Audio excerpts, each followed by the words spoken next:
Hello, Facebook, YouTube, everyone. REI Courage, how are you doing here today? It is the first full week of 2021. I hope everybody is having a great day, a great week, had a great New Year's, great weekend. Put a video out on Saturday, just posted. We've got Bryson Duvall coming on Friday, going to drop huge amounts of knowledge.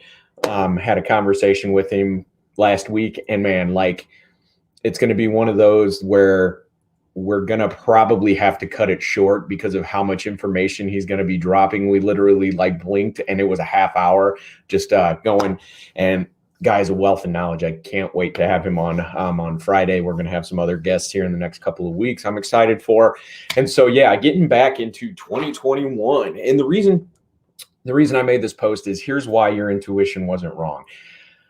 With my clients, I've had some conversations, and normally our couple of initial conversations, I've got some other clients that are coming on, got some stuff rolling this month. We'll be rolling it out as, it gets further into it.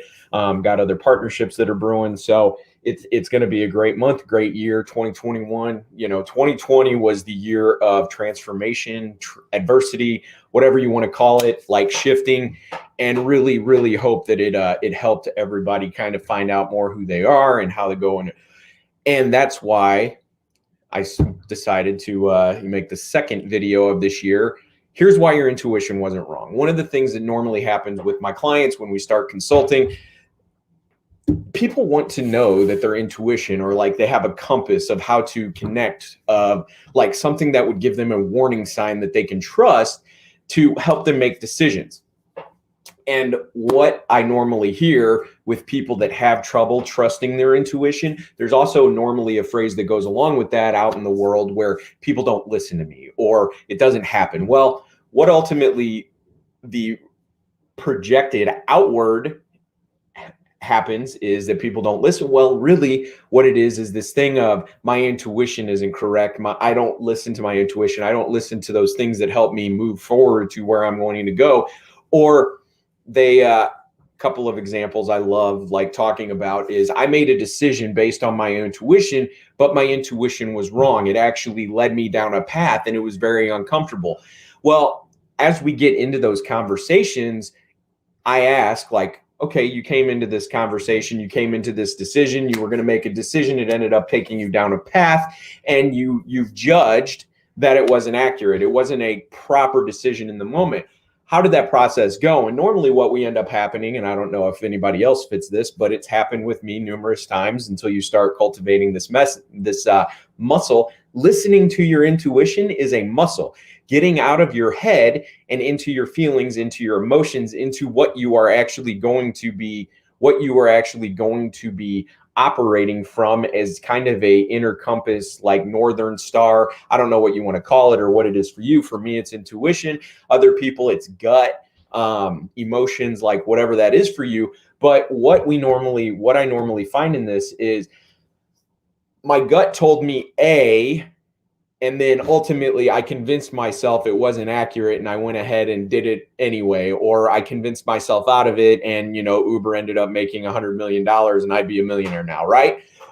So ultimately what my clients tell me is my intuition was wrong. I made the wrong decision. Well, when we go back and we review those conversations, we review that process that you actually went through, we review how that played out. Your intuition was actually telling you that you should do this. And instead, you've convinced yourself that I want to do the other thing. And how that works and how our minds do that mental gymnastics is they convince us that our intuition lied to us or wasn't accurate with what we did. We took that action forward. It was incorrect. It actually got you further away from your intuition to make it more painful so that you start paying attention to your intuition more. Because what happens is when we get in our head, we don't follow that intuition. We can measure what we don't or what we're not.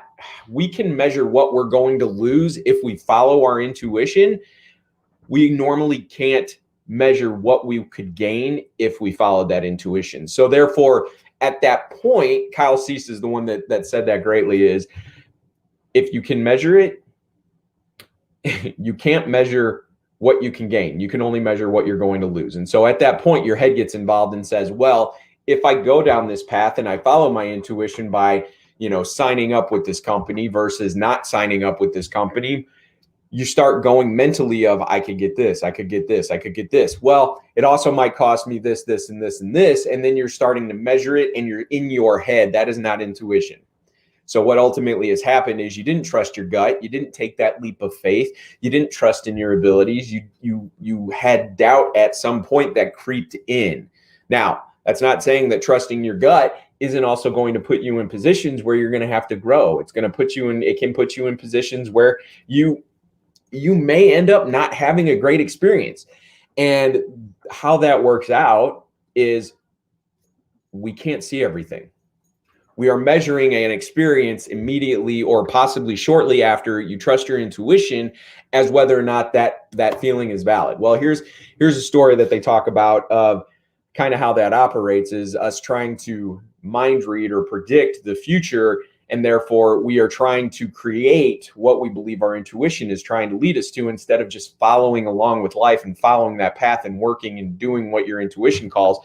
And so the story is there's a guy who has a horse and he's been trying to train this horse for weeks. And the neighbor farmer comes over and says, hey, man, that horse looks like it's some trouble. You probably need to put that thing down. And the farmer goes, well, I'm just here trusting my gut, listening, doing what it says. And my gut tells me to keep trying to train it. And so the farmer with the horse keeps trusting his gut. The farmer on the next door keeps trying to convince him it's wrong. The horse busts out, hops the fence, takes off. Neighbor goes, oh man, that horse totally should have put it down. He says, okay, well, I'm just going to trust my gut. I'm going to go out, find the horse, see if I can find it, make it work. That's what my gut is telling me to do. I'm going to go ahead and trust it. You go out, he finds the horse. Neighbor farmer goes, man, that thing has been nothing but trouble. You should get rid of it. The first farmer goes, well, my gut's telling me to let my son kind of ride it, see how it goes. He's a better trainer. Let's go with that. Second farmer goes, man, you're making a bad decision. So second guessing this dude's gut from the outside, one of those farmers that just tells him, how you need to live your life. We got those people in our lives too, right? But anyway, so second farmer is all up on his grill. First farmer is like, no, my son's going to take a stab at it. First farmer lets his son go on. Son falls down, breaks his leg, can't really work on the farm anymore. Second farmer goes, man, I've been telling you this whole time that horse is nothing but trouble. You need to get rid of it. You need to do this. Well, this first farmer goes, you know what? Trusted my gut. It's led me up to here. I don't know what's going to happen. We're just going to keep going with what's going. Well, this was also back in the day when apparently they did the draft, going town to town, old farmers living out in the country, right? This story is old anyway.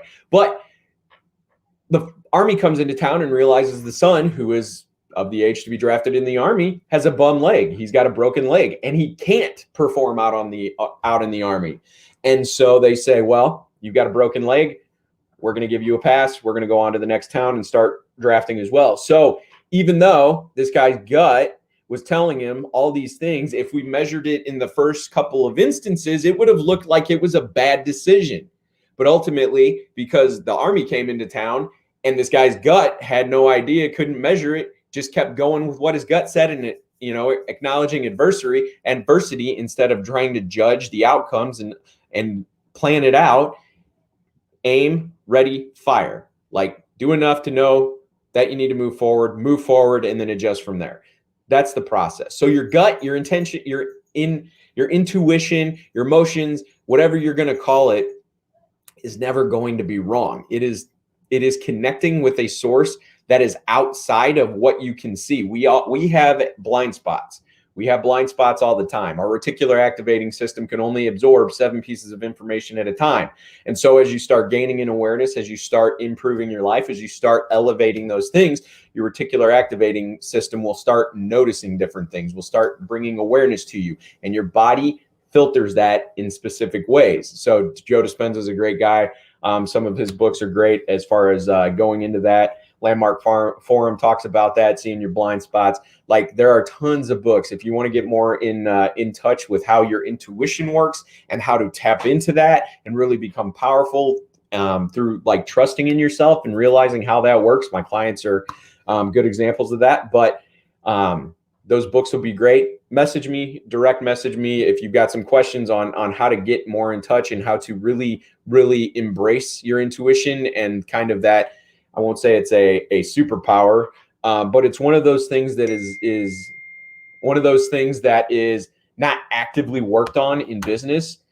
And sometimes it's the secret sauce. Learning how to trust your gut and take a risk, and knowing that your risk, like the risk you're taking, is solely your responsibility on like your inner being, and knowing, hey, I'm going to have faith. This is going to work out the right way. Sometimes you need to be able to trust your gut. And sometimes even if it doesn't work out initially the best way that you think, there's always a positive aspect to it. It's just a matter of having the awareness and being able to see it. So that's what I got for today, guys. I appreciate it. Lots of stuff coming out here in the next couple of weeks. I'm excited. Bryson, oh man, totally pumped to have him on Friday. And yeah, I love you all. Talk soon. Like, subscribe, hit me up if you have any questions. I will be announcing 2 here shortly. If you made it this far, we are 11 minutes in. This may be my longest one for the year. Starting to do rehabs, starting to look for rentals, starting to also get back into wholesaling, launching it, getting back into the game. So I've got this launched enough successfully to where I can start doing deals again. I'm excited. Who's ready? 2021, baby. Let's roll.